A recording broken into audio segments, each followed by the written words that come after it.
தளபதி விஜய் அவர்கள் வந்து டெல்லியில் இருக்க சிபிஐ அலுவலகத்தில் போய் ஆஜராயிருந்தார். அவருக்கு சம்மன் கொடுத்ததால போயிட்டு அங்கே ஆஜராயிருந்தார். ஸோ நேற்று அந்த அலுவலகத்தில் நடந்த விஷயம் பார்த்தீங்கன்னா உண்மையிலேயே சொல்கிறேன், தாவேகா உறவுகளே நமக்கு வந்து எதிர்பார்த்தான் போய் முடிஞ்சிருக்கு. அதாவது சரமாரியாக கேள்விகள் கேட்டிருக்காங்க. 100க்கும் மேற்பட்ட கேள்விகள் அவர்கிட்ட கேட்டிருக்காங்க. கிட்டத்தட்ட 7 மணி நேரமாக விசாரணை அப்படின்றது நடந்திருக்கு அவர்கிட்ட. அந்த கேள்விகள், அதாவது இவர் ஒன்று ப்ரிப்பேர் பண்ணிட்டு போனார்.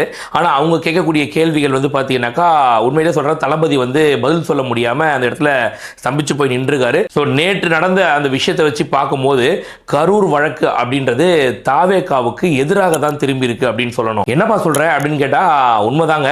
அதாவது ஏன் நீங்க வந்து அந்த கூட்டத்துக்கு தாமதமா வந்தீங்க அப்படின்னு கேட்டதாக இருக்கட்டும், எதுக்காக 41 பேர் இறந்து போனதுக்கு அப்புறம் நீங்க சென்னைக்கு போனீங்க, அப்ப என்ன நடவடிக்கை எடுத்தீங்க நீங்க அப்படின்னு கேட்டதாக இருக்கட்டும், இந்த மாதிரியான கேள்விகளை வச்சு தளபதி அவர்களை லாக் பண்ணியிருக்காங்க அப்படின்னு தான் சொல்லணும்.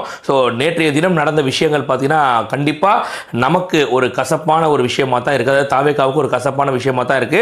ஸோ சிபிஐ நமக்கு எதிராக திரும்பி இருக்கு அப்படின்ற மாதிரி தான் இந்த இடத்துல சொல்லணும். ஸோ இப்போ நான் சொன்ன இந்த மாதிரியான செய்தி ஏதாவது ஒரு ஊடகத்தில் வந்துராதா அப்படின்னு சொல்லிட்டு இந்த ஊப்பிக்களும் சப்பிக்களும் அப்படியே ஒரு நியூஸ் சேனலாக மாற்றி மாற்றி பார்க்குறாங்க. விஜய்க்கு எதிராக திரும்புன்னு சொல்லிட்டு எவனா சொல்லுவான், அதை வச்சு நம்ம பெருசாக ஒட்டு போடுறான்னு பார்த்தா எல்லாருமே விஜய்க்கு சாதகமாக தான் வந்து பேசிட்டு இருக்காங்களே, என்னடா இதுன்னு சொல்லிட்டு கதறிட்டு கிடக்குறாங்க.